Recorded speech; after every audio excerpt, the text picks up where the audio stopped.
కలుగుతుంది. ఆమేన్. అలాగే నన్ను ప్రేమించి మళ్ళా ఈ మధ్యకి ఆహ్వానించిన దేవుని దాసులు, మరి సీనియర్ సంఘ కాపరి మరీదాస్ గారికి ప్రత్యేకమైన వందనాలు తెలియజేస్తున్న గారికి, అలాగే నేను అసిస్టెంట్ పాస్టర్ గారికి, మామయ్య, సో ఆయన ప్రత్యేకమైన వందనాలు తెలియజేస్తున్నాను. సంజీవ్ దాస్ గారికి, అలాగే మరి రెస్పెక్టెడ్ గెస్ట్ గా మన మధ్యలోకి వచ్చినటువంటి గెస్ట్ స్పీకర్ గా, ప్రత్యేకించి సెమినార్కి స్పెషల్ గెస్ట్ స్పీకర్ గా ఆహ్వానించబడిన ఈ వినోయ్ సార్ ప్రత్యేకమైన వందనాలు తెలియజేస్తున్నాను. సమయం మనం పాటించాలి కనుక సమయానికి ఉన్న సమయంలో సాధ్యమైనంత వరకు కుటుంబానికి అవసరమైన మాటల్ని అందించడానికి నేను ఇష్టపడుతూ ఉంటాను కనుక నేను ఇంకా సమయాన్ని వృధా చేయకుండా వాక్యంలో వెళ్ళిపోతున్నాం. చిన్న ప్రార్థన చేస్తూ, మహాపరిశుద్ధుడు, ప్రేమానమ్మకమైన ప్రియ పరలోకపు తండ్రి, అల్పుడునో యోగ్యుడునో ఏ యోగ్యత లేని వాడిని ఇప్పుడున్న వారందరికంటే దాదాపు చిన్నవాడును, నాకంటే చిన్నవారు కూడా బహుశా ఉండి ఉండవచ్చు, దాదాపు పెద్దవారిని ఉన్నా. ఏది ఏమైనా ప్రభా, నీ కృప గొప్పది, నీ ప్రేమ గొప్పది, నీ వాత్సల్యం గొప్పది, నీ ఏర్పాటు గొప్పది, నీ చిత్తము గొప్పది. మీరు గొప్పవారు. నీ కృపను బట్టి మీరు కోరుకొని నన్ను ఏర్పాటు చేసుకుని స్థలంలో నిలవబెట్టారు. అందుని బట్టి మీకు స్తోత్రాలు. నిలవబడినటువంటి నన్ను మరుగు చేసి నిబడలేని వారందరికీ కావలసినటువంటి సరైన ఆత్మీయ అవగాహన, దేవా నీ యొక్క చిత్తానుసారమైన నడిపింపు వారి జీవితాల్లో పొందుకుంటూ దానికి తగిన ఒక పాత్రగా నన్ను వాడుతున్నాను. ముందున్న సమయాన్ని చేతులుగా అప్పగించుకుంటూ యేసు పరిశుద్ధ నామమున ప్రార్థించి స్తుతించి వేడుకొనుచున్నాము తండ్రి. ఆమేన్. మంచిది. ఇది ఫ్యామిలీ సెమినార్ అని నేను విన్నాను. సో మేము కూడా మన దేశంలో ప్రతి నెల ఒక డేట్ ఫిక్స్ చేసి ప్రతి నెల ఏదో ఒక డేట్ ఫిక్స్ చేస్తాం. ఒక డేట్ అంటే బహుశా కుదరవచ్చు, కుదరకపోవచ్చు. సో ఎందుకు మీకు మొన్న చెప్పారా? ఓకే, మంచిది. సో అయితే సొంతంగా మనం నాకు చెప్పలేదని వస్తున్నారు. అయ్యా దయచేసి అలా ఉండదు. ఓకే, మంచిది. ప్రతి నెల ఒక డేట్ ఫిక్స్ చేయలేదు, కానీ ఖచ్చితంగా నెలలో ఏదో ఒక డేట్న మేము కూడా అర్థమవుతుంది అందరికీ. ఓకే కదా? ఓకే, ఏర్పాటు చేస్తాం. అందులో ఫ్యామిలీ ఉండాలి. మీరు ఇంచుమించు భార్య భర్తలుగా ఉన్నారు, అంతే కదా? సో మన దగ్గర ఫ్యామిలీ అంటే సంపూర్ణంగా ఫ్యామిలీ ఉంటారు. ప్రతి నెల జరుగుతుంది. సో ఇలాగే చేస్తూ ఉన్నాం. మేము ఒక వాక్యాన్ని తీసుకుని దాని ద్వారా ముందుకు వెళ్తున్నాం. ఎఫెసీయులకు రాసిన పత్రిక, అపోస్తలుడైన పౌలు letter to Ephesians chapter 3 verse 14. అపోస్తలుడైన పౌలు ఎఫెసీయులకు రాసినటువంటి పత్రిక 3వ అధ్యాయము 14వ వచనాన్ని కనుక ఎవరైనా చదవగలిగితే, ఈ హేతువు చేత పరలోకమందును భూమి మీదను ఉన్న ప్రతి కుటుంబం ఏ తండ్రిని బట్టి కుటుంబమని పిలువబడుచున్నదో ఆ తండ్రి ఎదుట నేను మోకాళ్ళుని అక్కడ ఆగును. ఇది అపోస్తుడైన పౌలు ప్రార్థన, లేదా అపోస్తుడైన పౌలు కుటుంబాలతో తెలియజేస్తున్నటువంటి మాట ఏంటి అంటే, పరలోకమందున్న కుటుంబం. ఇప్పుడు మనకి అర్థమవుతుంది అపోస్తుడైన మాటలను బట్టి పరలోకంలో కుటుంబాలు ఉన్నాయి. అవునంటారా కాదంటారు? మరి అపోస్తుడైన పౌలు చెప్పిన తర్వాత మనకు కాదంటే బాగోదు కదా. ఆయన మనకంటే సీనియర్, ఆయన మనకంటే దేవుని వాక్యాన్ని, ధర్మశాస్త్రాన్ని మరి బాగుగా ప్రపంచమంతా కొంత అవగాహన కలిగి ఉన్నటువంటి వ్యక్తి. మరి ఆయన అంటున్నాడు, పరలోకమందు కుటుంబం ఉంది. బహుశా అక్కడ తండ్రి అయిన దేవుడు ఉన్నాడు, దేవతల సమూహం ఉంది. సమస్తం మనకు తెలిసింది కొంత, బైబిల్ ద్వారా మనకు వచ్చింది కొంత, రానిదంతా ఇంకా అక్కడ ఉంది. ఏది ఏమైనా అపోస్తలుడైన పౌలు అంటున్నాడు, పరలోకమందున్న ఏదైనా a family that is above in heaven. పరలోకమందున్న కుటుంబం. తర్వాత భూమి మీద ఉన్న ప్రతి కుటుంబం, every family that is on the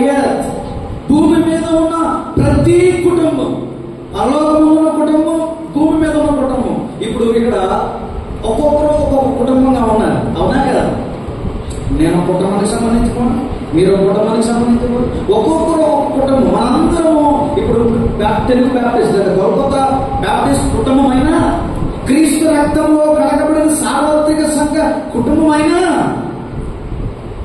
వ్యక్తిగతంగా వస్తే మనందరం ఒక్కొక్క కుటుంబానికి సంబంధించినటువంటి వారు. రైట్? ఎస్. అయితే అపోస్తలుడైన పౌలు కుటుంబం విధంగా మాట్లాడుకుంటూ వస్తున్నాడు, ఫ్యామిలీ పరంగా మాట్లాడుకుంటూ వస్తున్నాడు. పరలోకం మీద కుటుంబం ఉంది, భూమి మీద ఒక కుటుంబం ఉంది. ఈ కుటుంబాలన్నిటికీ తండ్రి ఎవరు? ఈ తండ్రి ఎవరన్నా? ఇప్పుడు నీ కుటుంబానికి నువ్వే తండ్రి, నీ కుటుంబానికి నీ తండ్రి ఉన్నాడు. ఇప్పుడు ఈ సంఘమంతటికి ఆధ్యాత్మికమైన తండ్రి, నాయకుడు అయ్యగారు ఉన్నాడు, ఆయనకి తండ్రి ఉన్నాడు. భూమి మీద ఎంతమంది తండ్రులని పిలువబడుతున్నా పరమ తండ్రి ఒకడు ఉన్నాడు, ఆయనే మనందరికీ.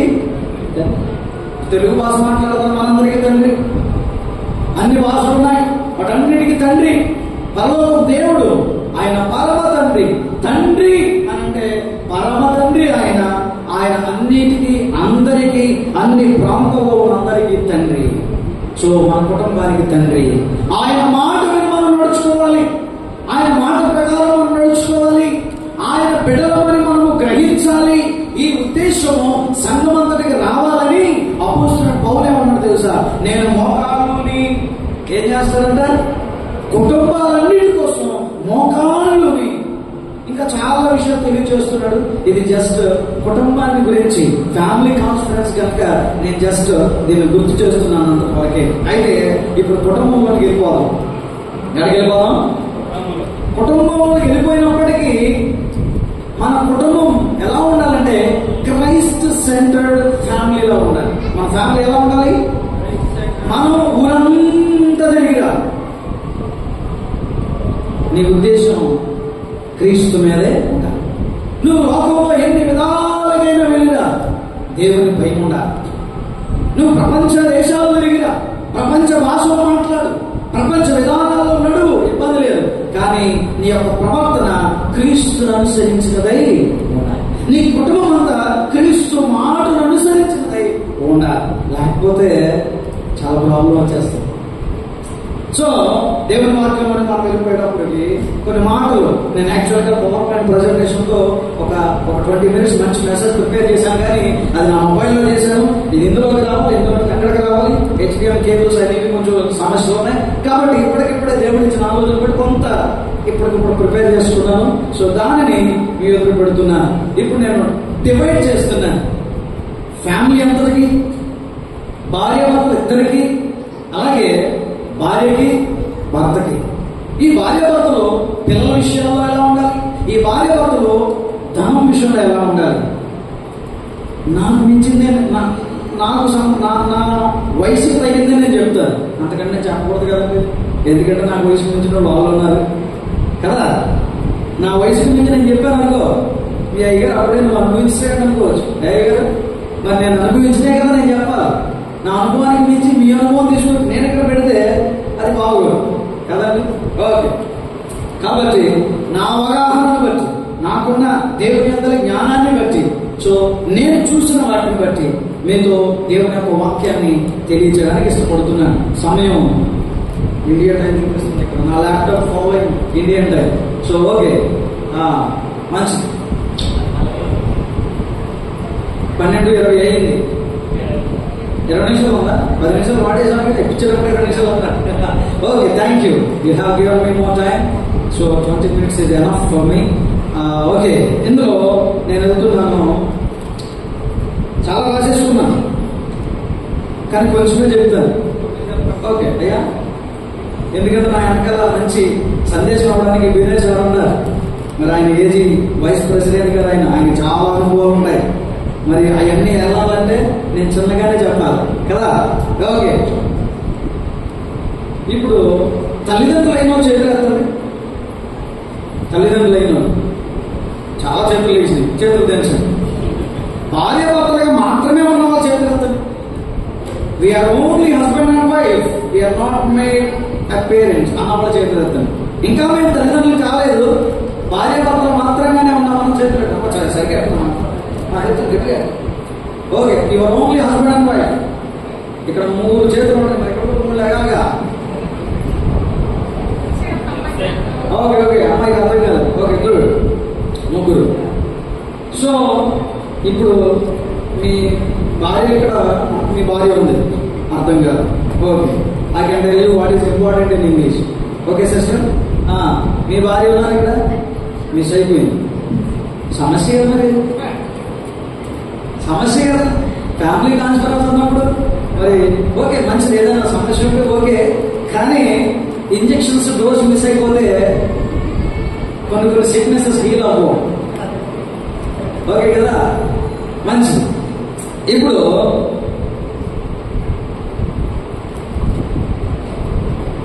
నా దగ్గర ఉన్నాయి అన్ని బుల్లెట్స్, అన్ని ఇంజెక్షన్స్. సో ఏది పనికి వచ్చిందో యూజ్ చేసి వాడతాను, ఏది పడితే వాడే. టైం ఇంపార్టెంట్ కదా. ఓకే, అయ్యగారు, పెద్ద అయ్యగారు చాలా విషయాలు చెప్పారు, నిష్ఠూరం పెట్టమని చెప్పారు. అయితే ఇప్పుడు మీ దగ్గర నుంచే స్టార్ట్ చేస్తారు. లేడీస్ ఫస్ట్ కదా, రైట్? సో లేడీస్ ఫస్ట్ కాబట్టి I start from ladies. So mens, ఇప్పుడు అమ్మా పాపం తెలుగు అన్నది అర్థమైంది, తెలుగు అర్థమైంది అన్న వాళ్ళందరూ. తెలుగు అర్థం కాదు అన్న వాళ్ళు చేస్తారు, అమ్మాయి ఒకటే. ఓకే, మంచిది. ఇప్పుడు మీరు పెళ్లి చేసుకున్నారు కాబట్టి, యాజ్ యూ మ్యారీడ్, సో మీరు పెళ్లి చేసుకున్నారు కాబట్టి మీ దగ్గర నుండి భర్తకి వెళ్ళవలసినటువంటి ఒకటి సరైంది, చాలా పెద్దది ఒకటి ఉంది. అది రెబ్కా దగ్గర ఇస్సాకుకు దొరికింది. రెబ్కా దగ్గర ఇస్సాకుకు దొరికింది. మరి మీ దగ్గర దొరుకుతుందో లేదో మీరే ఆ వాక్యం చదివిన తర్వాత మీ భర్త ముఖాలు చూడండి, వాళ్ళు మీ ముఖాలు చూస్తారు, ఒకళ్ళ ముఖాలతో చూసుకోండి, అర్థమైపోయింది రిజల్ట్ ఏంటో కదా. ఓకే, వాక్యాన్ని చదువుతాం. ఆదికాండం 24వ అధ్యాయం 67వ వచనం. Book of Genesis chapter 24 verse 67. అమ్మా చదవమ్మా. ఇస్సాకు తల్లి అయిన శారా మరణించిన తర్వాత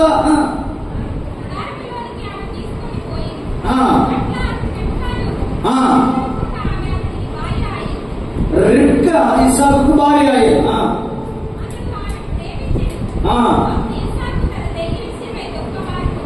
దుఃఖ నివారణ పొందెను.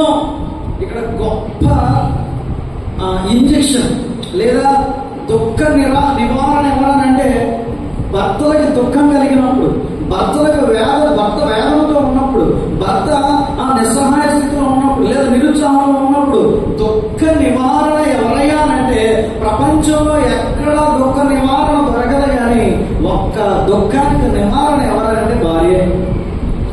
ఏమండి, తల్లి చనిపోయింది. ఇస్సాకు తల్లి అయిన శారా చనిపోయింది. చనిపోయిన తర్వాత ఎంతో దుఃఖంతో ఉన్నాడు. తల్లి దగ్గర నుండి ప్రేమను కోల్పోయాడు. భయంకరమైన దుఃఖంలో ఉండిన తర్వాత బైబిల్ ఆ మాటను మెన్షన్ చేసింది ఏంటంటే ఇస్సాకుకు భార్య దొరికింది, రిబ్కా. ఆ రిబ్కా దొరికిన తర్వాత తల్లిని గురించిన బాధ పోయిందంట. ఈ భార్య ద్వారా దుఃఖ నివారణ పొందాడు. ఏం పొందాడు? దుఃఖ నివారణ. మరి దుఃఖం కలగజేసే వాళ్ళుగా ఉన్నారా? దుఃఖ నివారణ పొందే వాళ్ళుగా ఉన్నారు. దాదాపు తెలుగులో పెళ్లిళ్ళు చేసేటప్పుడు ఏమంటారంటే, దేవుడు అంట ఆదాములో నుండి అప్పను కలగజేసేటప్పుడు గాఢ నిద్ర కలగజేశాడు. ఆ గాఢ నిద్ర తప్ప ఇక జీవితంలో ఆ మగవాడికి లేదా భర్తకి నిద్ర ఇంకా ఉండదు. మరి ఇక్కడ గొప్ప విషయం ఏంటంటే దుఃఖ నివారణ భార్య ద్వారా పొందాడు. మీరు దుఃఖ పెట్టేవారుగా ఉంటున్నారా? దుఃఖ నివారణ కారణంగా ఉంటున్నారా? అమ్మా ఆలోచన చేయాలి. మీరు ఎలా ఉన్నారన్నా మీ భర్తకి దుఃఖ నివారణగా ఉండదు. మీ ద్వారా వారికి ఉన్న దుఃఖం ఎంతైనా చెలకేకుండా వెళ్ళిపోవాలి. ఓకేనా? ఓకే, మంచిది. సో అక్కడే ఇస్సాకు కూడా ఒక మాట ఉంది. అక్కడ మరొకసారి చదవమ్మా. ఇస్సాకుకు సంబంధించిన మాట కూడా ఉంటుంది, లేదా ఇస్సాకు భార్య పట్ల కలిగి ఉండవలసిన మాట కూడా రాసి ఉంది. అదే రోజున మళ్ళీ చదువు.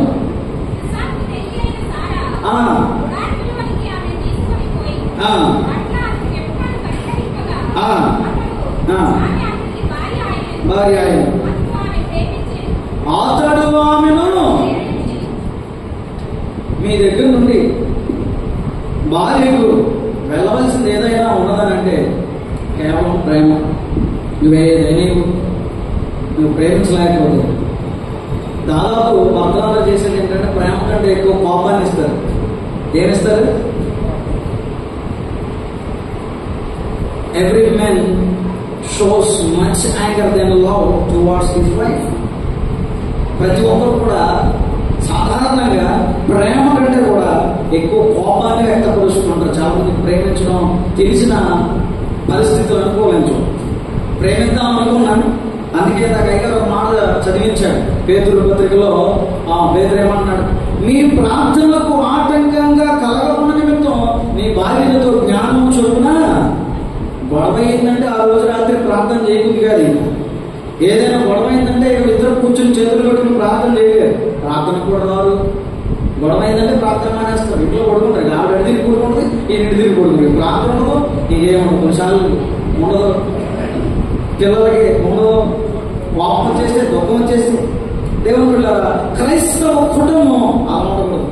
మా భార్య గురించి ఒక మాట చెప్తాను.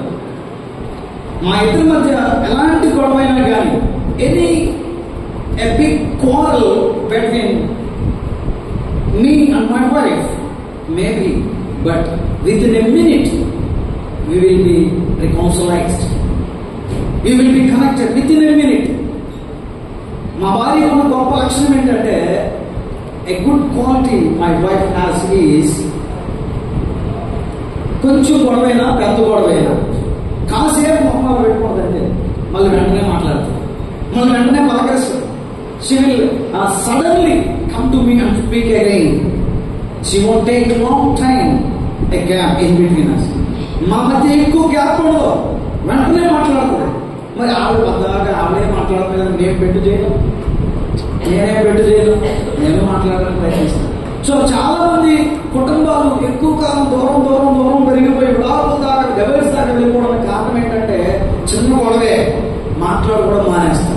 ఒక రోజు, 2 రోజు, కొంతమంది సంవత్సరాలే, కొంతమంది నెలలే మాట్లాడుకోరు. ఒకే రూమ్లో ఉంటారు, ఒకే ఫుడ్ తింటారు, ఒకే నీరు తాగుతారు, అన్నీ కామనే, కానీ మాట్లాడుకోరు. దేవుని బిడ్డలు రావాలనుకోడు.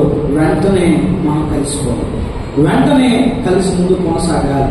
ఎక్కువ సమాధానము, క్షమించుకునే మనసు ఎవరు ఉండాలంటే ప్రపంచంలో ఎవరు ఉండలేదు మనకు అనవసరం, కానీ భార్య భర్తలకు మాత్రం ఇది ఎక్సర్సైజ్ అవుతూ ఉండాలి.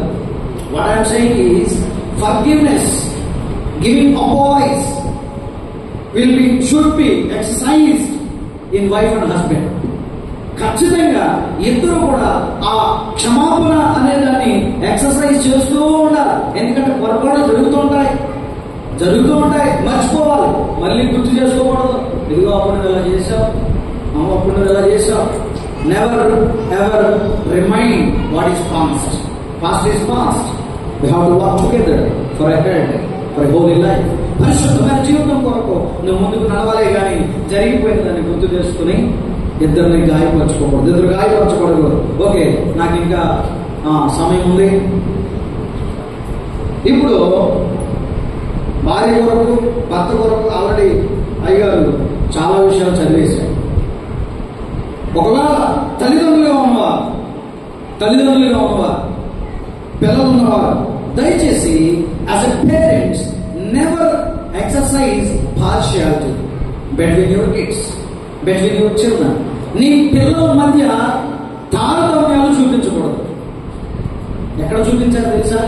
మరి అది మంచిగా జరిగిందో మేలుకి జరిగిందో మనం తర్వాత ఆలోచన చేస్తే వాస్తవానికి ఏం జరిగిందయ్యా అంటే, మరి యేసవుకి యాకోబుకి గొడవ పెట్టింది ఎవరి వల్ల అన్నదమ్ములు గొడవ కలిగింది?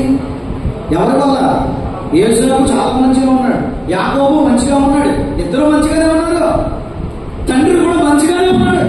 తండ్రి కూడా క్రమం ఏంటో ఆ క్రమంలోనే పెద్దవాడిని పిలిచాడు. యోసేపు రా, నేను నిన్ను దీవిస్తా, అడవికి వెళ్ళు, వేటాడి మంచి రుచిగా భోజనం సిద్ధపరచు, ఇదంతా బాగానే ఉంది. Father is following the order to bless his elder son. So పెద్దవాడిని ఆశీర్వదించడానికి తండ్రి యొక్క ఉద్దేశం బాగానే ఉంది. కానీ ఈలోపు తల్లి పెద్దోడికి వెళ్ళిపోతుంది. చిన్నోడి పరిస్థితి ఏంటి? బాధపడుతుంది. బహుశా తండ్రి కూడా మరి చావులు ఉన్నారు. ఎంతవరకు దీంతో ఫాలో అవుతారో నాకు తెలియదు. My intention is when this son is going to bless his son, he might call both of them, there would be no problem. He might call both of them, might be no problem. పెద్దవాళ్ళు మాత్రమే పిలిచేసరికి when Isaac called only elder, so mother thought, what about my second son? What about my lovely second son? నా యొక్క చిన్న కుమారుడి పరిస్థితి ఏంటి అనుకుంటే, చిన్నోడి గురించి ఎవడు ఆలోచించింది? పెద్దోడి గురించి ఆయన ఆలోచించాడు. ఇప్పుడు సమస్య ఎక్కడైపోయింది? ఇద్దరి మధ్య సమస్య అయిపోయింది. మొత్తానికి దేవుడు దాన్ని అడిచేసి మొత్తానికి కలిపి ఇద్దరు ఒక రూట్లో పెట్టాడు. దేవుని స్తోత్రం. సమాధానం పరిచిన వాడు దేవుడు, వారిని జత చేసిన వాడు దేవుడు. మన కుటుంబంలో ఎన్ని గొడవలైనా కావచ్చు, ఆ గొడవలకి భర్త కారణం కావచ్చు, భార్య కారణం కావచ్చు, కానీ కలిపేవాడెవరో దేవుడు కలుపుతాడు. ఆ సమయం కోసం ఎదురు చూడాలి. సహోదరుడా, నీ తమ్ముడు దూరం అయిపోయేవాను, నీ అన్నకు దూరం అయిపోవడం బాధపడద్దు. నీ తల్లికి దూరం అయిపోయావో, నీ తమ్ముడికి దూరం, నీ అక్కకు దూరం అయిపోయావో, నీ అన్నదమ్ములకి అక్క చెల్లికి దూరం అయిపోయావో, కొన్ని పరిస్థితులు బట్టి బాధపడద్దు. కానీ ప్రార్థన చేయి. కలిపేవాడెవరో యోసేపు యాకోబు కలిశారా లేదా? కలిశారు. విడిపోవడానికి కారణం ఎవరు? తల్లిదండ్రుల తారతమ్యాలు, తల్లిదండ్రుల పక్షపాతం. దాని వెనకాల దేవుడి చిత్తం ఉంది. మరొకటి ఎన్ని మాట్లాడుకున్నా అది తర్వాత. ముందు మనము తల్లిదండ్రులుగా బిడ్డల పట్ల తారతమ్యాలు చూపించకూడదు, పక్షపాతము చూపించకూడదు. ఇది తల్లిదండ్రులకి కావలసినటువంటి మాట. తర్వాత ఇంకా ఏదైనా విషయం తెలియచేయాలంటే,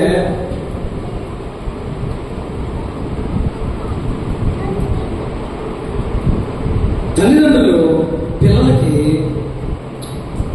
వివాహ విషయంలో చక్కటి సలహా చిన్ననాటి నుంచి ఇవ్వాలి. Will you agree with me, elders? So what I'm saying is, parents are a special guide, a perfect guide to the children for a marriage. వివాహం విషయంలో తల్లిదండ్రులు చిన్ననాటి నుండి, from his childhood onwards, or a certain time of their age, we have to give a good guidance regarding marriage. ఎందుకంటే నా తల్లి నాకు ఇంచుమించు 10 లేదా about 10 years, about 10 years, my mother used to tell me, my son, wherever you go, there will be a beautiful ladies you may see, beautiful girls you may see. Don't fall in love with anyone. నిజంగానే దేవుని కృపను బట్టి అలాగే ఉన్నా, ప్రార్థన చేసుకున్నా, దేవుని కృపను బట్టి దేవుడు నాకు అందమైన భార్య ఇచ్చాడు. దేవుడికి స్తోత్రం. సో చిన్ననాటి నుండి నువ్వు కూడా నీ బిడ్డలకి బోధిస్తూ ఉన్నట్లయితే, ఒకవేళ మనసు అటు ఇటు అయినా దేవుని వాక్యం వాళ్ళని సరిచేస్తుంది. యవనస్తులు దేని చేత తమ మనసును శుద్ధి చేసుకుని వాక్యం జాగ్రత్తగా చూసుకున్నట్టు జాగ్రత్తే కదా. మరి వాక్యాన్ని జాగ్రత్తగా చూసుకోవాలంటే ఆ వాక్యాన్ని మనం బోధించే వారంగా మనము. సో తల్లిదండ్రులు అయ్యారు కనుక, మీకు పిల్లలు ఉన్నారు కనుక, ఒక వయసు వచ్చేసరికి మీరు వివాహం విషయంలో మంచి గైడెన్స్ ఇవ్వాలి. ఎందుకంటే ఒక వాక్యం చదువుతున్నాను చూడండి, 28 ఆదికాండం 28వ అధ్యాయం 1వ వచనం.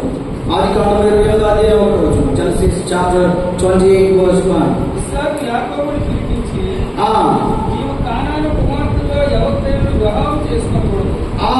ఏమని చెప్తున్నాడు? ఇస్సాకు యాకోబును పిలిపించి, నీవు కానాను కుమార్తెలో ఎవరిను వివాహం చేసుకోకూడదు. చెప్పాలి, దైవ భక్తి లేని వాళ్ళ జోలికి నువ్వు వెళ్ళకూడదు.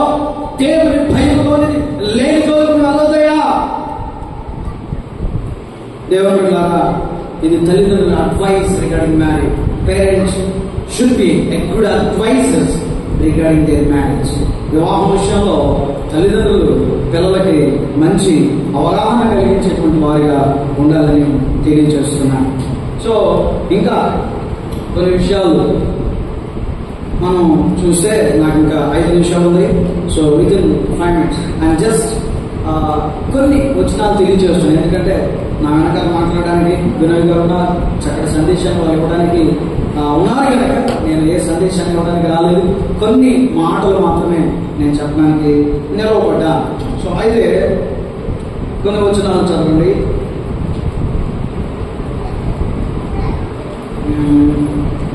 భక్త కోసం కొలస్సీయులకు రాసిన పత్రిక 3వ అధ్యాయం 19వ వచనం.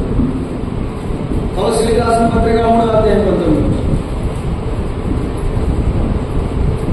కొలస్సీయులకు రాసిన పత్రిక 3వ అధ్యాయం 19వ వచనం. ఇప్పుడు ఎవరండి ఇది? నేను చెప్పాల్సిన అవసరం ఉందా? ప్రత్యేకంగా ఎవరికి? వాళ్ళకే, మీకు కాదు. సో ఏంటంట? భక్తులారా మీ భార్యలను, ఇప్పుడు మీకోసం వాళ్ళ కోసం అమ్మా, వాళ్ళతో చెప్తున్నాడు కానీ ఎవరి కోసం? మరి దేవుడు ఎంత ప్రేమ చూపిస్తున్నాడు చూడండి మీరు. ఓకే, దేని గురించి చెప్తున్నాడు? ప్రేమించమని చెప్తున్నాడు. చూడండి, భక్తులారా మీ భార్యలను ప్రేమించుడి, వారిని నిష్ఠపడండి. పిల్లలారా, పిల్లల గురించి, పిల్లలకి ఎవరు అవసరం లేదు. ఏం చేయొద్దంట? భర్తలారా మీ భార్యలను ప్రేమించుడి, వారిని నిష్ఠూర పెట్టద్దు. వాళ్ళు నిష్ఠూర పడతారు, మీకు అర్థమైపోతుంది. నిష్ఠూర పదం మీరు ఎక్స్పీరియన్స్ అయ్యి ఉంటే కనుక దానికి డిక్షనరీ అవసరం లేదు. ఇంకా దాని గురించి మీకు ఎక్స్ప్లెయిన్ ఇవ్వాల్సిన అవసరం లేదు. వాళ్ళు నిష్ఠూర పడ్డారని నువ్వు ఎప్పుడైనా గమనించాలంటే అది నువ్వు చేయకూడదు. భర్తగా నువ్వు చేయకూడదు పని ఏదైనా ఉన్నదైనా అంటే వాళ్ళు నిష్ఠూర పెట్టకూడదు. ఎప్పుడు నిష్ఠూర పెడతావు తెలుసా? కృష్ణార్థానం ఉన్నప్పుడు నిష్ఠూర పెడతావు. ఇంకోటి భవిష్యత్తుని గురించిన ప్రణాళిక ఉన్నప్పుడు నిష్ఠూర పెడతావు. కొన్నిసార్లు నాకు మంచి ఆలోచన ఉంటుంది, నేను భవిష్యత్తులో నా పిల్లల కోసం, నా భార్య కోసం, నా పిల్లల కోసం అని నేనేదో దాచిపెట్టుకుంటా. సమయం ఏదో పరిస్థితి వచ్చేస్తుంది, అమ్మాయికు పలానా చోట 5,000 10,000 నేను అలా పెట్టాను అని అన్నాను అనుకో, ఇవి వెంటనే ఫ్లిప్కార్ట్లోకి వెళ్ళిపోతాను. బుక్ చేసి పంపించారు. వెంటనే అమ్మ కాదు, అవి తర్వాత అవన్నీ కాదు, నేను ఈ ప్రత్యేకమైన ఉద్దేశం కోసం మొహం మాడిపోయింది, ఇక నిష్ఠూరం అయిపోయింది. ఇప్పుడు నేనేం చేయాలి? సరే అమ్మ ఎన్ని పెట్టావు, వీళ్ళు ఒకటి పెట్టవా? when you go for shopping you will not satisfied with one. ఒకటితో సాటిస్ఫై అవ్వాలి, they need many, ఒకటికంటే ఎక్కువ. సో అప్పుడు నేనేమంటానంటే నిష్ఠూరం పెట్టకూడదు కనుక అటు నా ధనాన్ని మరి అంతా దాయలేను. ఇప్పుడు చెప్పేశాను కాబట్టి అంతా దాయలేను, కొంతవరకు దాయాలి, అంతా ఇచ్చేయలేను. కాబట్టి అమ్మ ఒకటి తీసుకో, you by A one for now. ఎందుకంటే నిష్ఠూరం పెట్టకుండా, వాస్తవంగా అయితే అది కూడా మనకి ఇష్టం ఉండదు మనకి. ఎందుకంటే దేనికి ఇష్టం లేక కాదు, ఎదర ఖర్చులు, ఎదర పరిస్థితులు, భవిష్యత్తు ఉద్దేశాలతో అది కూడా పెట్టకుండా ఉండాలి. ఒకరోజు నేను చాలా కోపడ్డాను మా భార్య మీద. ఏంటంటే మా దగ్గర 5,000 మాత్రమే ఉన్నాయి, నెలంతా చాలా ఇబ్బంది పడ్డాం. We have faced a great problem financially. For 1 month we had nothing to eat, we had nothing to feed our kids. 1 month we suffered a lot. So I prayed a lot, God opened the door, I got 5,000 rupees. Then my wife, she was waiting to take his loss, like a dinner loss. She bought, in her side she is genuine to spend that money. She is genuine, it's a genuine case, because what is her loss she bought when she got married. Since 4 years or 3 years she is using. She needed suddenly, she thought that okay, my husband got money, if I spend for those things he won't be get angry, she thought. But when I said I got 5,000, just I said, but I have many things, more than 5,000 I have monthly expenses, more than 5,000. What she said is, she took me to the shopping, she collected all the things what she needed for her inner. You understand? It is very necessary. you tell me, should I agree? Should I manage my 5,000 for my monthly expenses? Do you know what happened? Before billing, she read my face. She read or she scanned my face like expressions. So she said, before I bill, she said, no need, let us do. My heart waited with pain because 1 month expenses are ahead me, before me. She is in a very needy situation. For her, that is very needy. In front of her, there is money. In front of me, there is a burdens. Many burdens of monthly. So she understood. At the last time of billing, she said, no need, let's go. You do whatever needed for our family. Ladies, I'm telling to you, you may be rich, you may be poor, but there will be situations where you need to adjust.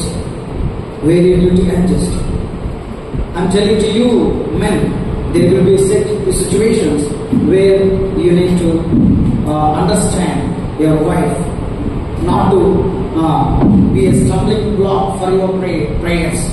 So మీ ప్రార్థనలు ఆటంకం మీ సమాధానం దెబ్బతినకుండా మీరు నడవవలసినటువంటి అవకాశం ఉంది.